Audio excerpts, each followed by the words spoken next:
Good evening. I'm John Batchelor. This is the John Batchelor Show. Ukraine crisis, now a story that involves all of Europe, especially NATO. NATO foreign ministers meeting in Brussels to consider proposals and decision-making responding to Moscow's remarks and actions of these last weeks.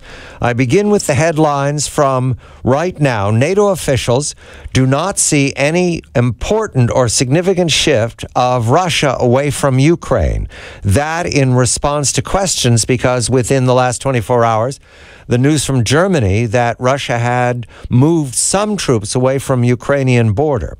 This from right now from the USA Today. NATO says that Russia has not withdrawn any of the tens of thousands of troops that is lined up on the Ukraine border.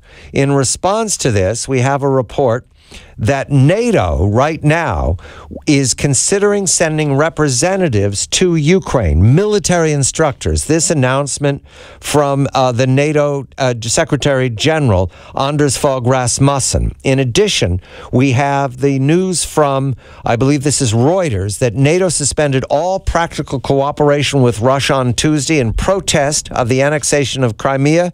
Foreign ministers from 28 nations approved of this. No business as usual. The most important and striking news of the event from NATO, this is from the Daily Telegraph within these last hours. It's up on your Daily Telegraph site right now. Poland, a member of NATO, has asked NATO to station 10,000 troops on Polish territory as a visible demonstration of the alliance's resolve to defend all of its members after Russia's annexation of Crimea. I welcome Professor Steve Cohen of Russian history at New York University and Professor Emeritus at Princeton University. Professor, several weeks ago when we followed very carefully the events, the early events in Ukraine before Crimea was annexed by Russia, you very carefully and calmly said, we're closer now to war than we've been for many years.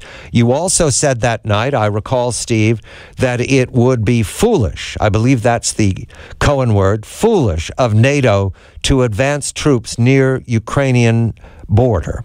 This news from NATO tonight doesn't say that the troops are marching, but it very much indicates that the Polish foreign minister, Radek Sikorski, wants the troops to march and that NATO is listening.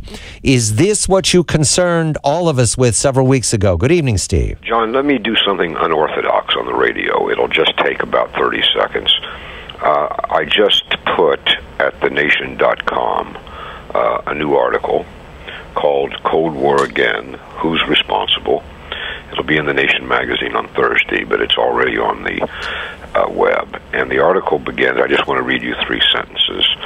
The East-West confrontation over Ukraine, which led to Moscow's annexation of Crimea, but long predated it, is potentially the worst international crisis in more than 50 years. A negotiated resolution is possible, but time may be running out. A new Cold War divide has already descended in Europe, not in Berlin, but on Russia's borders. Worse may follow. And here's the important line.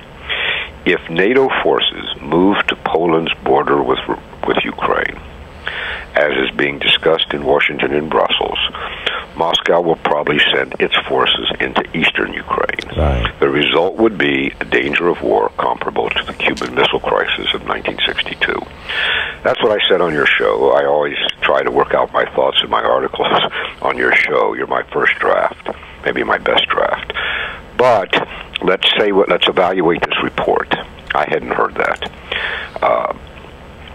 Poland, which to a certain extent has been the provocateur in this entire Western march on Ukraine, is calling for 10,000, where they got that specific number. 2 heavy brigades, armored infantry. They're specific here from Sikorski. Good, because we know, or we think we know, that NATO aircraft is already on Polish airstrips. They moved in maybe 10 days ago.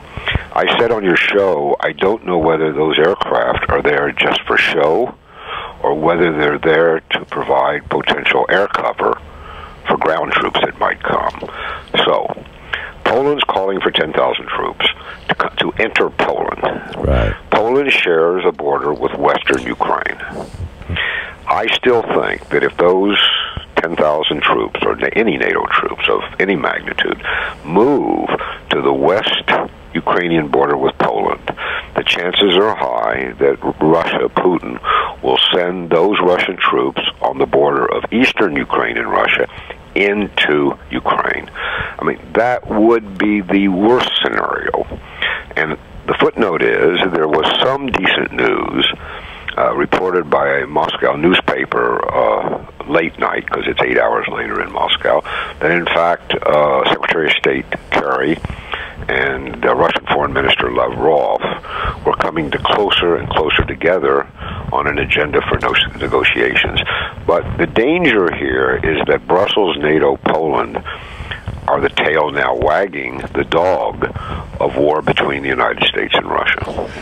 The NATO announcements coming late in the day from Europe and flush into the United States, I think the most significant and striking is Poland. But I also want to include, Steve, the announcement by Mr. Rasmussen that they're looking at sending military instructors to Ukraine to train Ukrainian civil defense forces. This, although it's not it's not troops in Poland, this looks to be also a tripwire, Steve, that would compel or invite a counter from Russia. Well, we have a precedent. The euphemism, we will send trainers. Right. And you have the image of people training someone's dog to heel. But these aren't just trainers. These are people who prepare combat troops. They also prepare them to use the trainers' weapons, which are NATO weapons.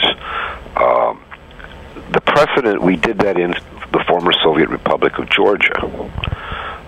Trainers can be quite a few.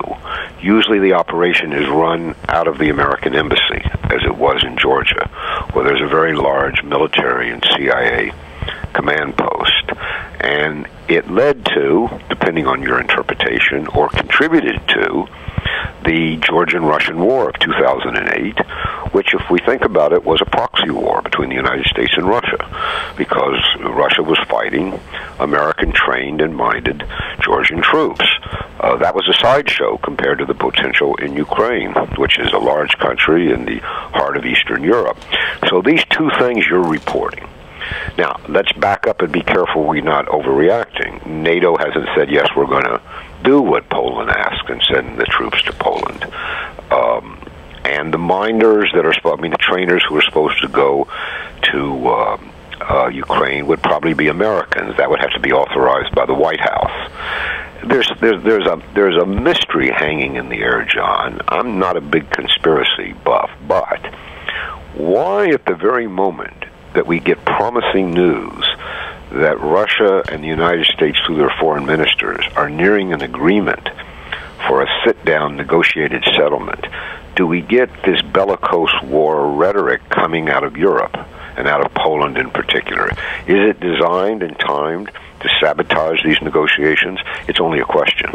I want to speak also of remarks from General Philip Breedlove, NATO's Supreme Allied Commander, as well as the Commander of European Command, that's U.S. military, when we come back, because General Breedlove, who says that he's looking at all options, the Pentagon today said it was looking at doing exactly what Professor Cohen said not to do, which was advancing American warships into the Black Sea.